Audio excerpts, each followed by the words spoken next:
Every verse of the Gita is a mirror, and every moment of the Mahabharata is still alive within us. I am Shupratik, and this is Geeta-hi-Mahabharatam, where we don't just recite scripture, we decode our own dharma. In today's episode, we break open the second Shloka and discover the mind of a warrior who cracked before a single arrow was shot. Sanjaya uvacha Drishtva tu Pandavanikang Vyudang Duryodhanastvada Acharyam upasangamaya Raja Vachanam brabit. The conches have sounded, the dust of Kurukshetra is rising, armies are ready, horses are restless, and one man is rattled. Not Arjuna, not Yudhishthira, it's Duryodhana, the so-called commander of the Kauravas, who starts cracking even before the first arrow flies. Before Krishna says a single word, before Arjuna raises his bow, Duryodhana is already spiraling. This is the second shloka of Bhagavad Gita, and it's the moment where we see that real war begins inside the mind. Sanjaya said, at that moment, seeing the Pandava army arranged in strategic formation, King Duryodhana approached his teacher, Dronacharya, and spoke the following words. Sounds simple, right? But this one line is loaded with emotion, fear, ego, strategy, manipulation, all hidden under royal formality. The morning mist still hasn't cleared. Flags ripple in slow motion. On one side, the Pandavas, calm, ready, focused. They are not just present, they are strategically arranged in a classical vyuha, a military formation.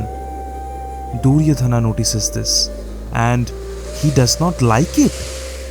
He walks, maybe even storms to Dronacharya, his own guru, and for the first time in this war, he opens his mouth. He doesn't shout an order, he doesn't chant a war cry. Instead, he starts talking nervously. This is the first moment in the Gita where we actually meet Duryodhana, not through someone else's opinion, not through myth, but directly through his own behavior. And what do we see? A man who is trying to look confident but is deeply shaken. He doesn't go to Bhishma, the commander. He doesn't speak to Karna, the loyal brother in arms. He chooses Drona, his teacher, because he's looking for comfort, not command. It's a subtle act, but a revealing one.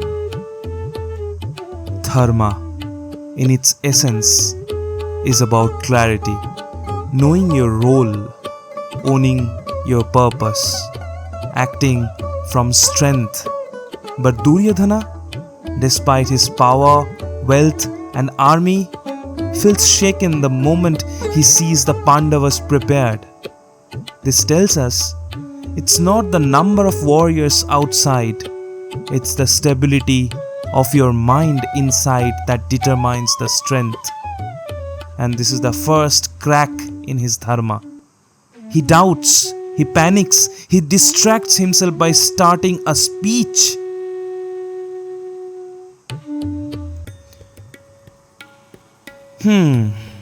Ever seen someone walk into an exam room confident until they see someone else has 3 sharpened pencils and a neat desk, and suddenly they start fidgeting, talking doubting themselves.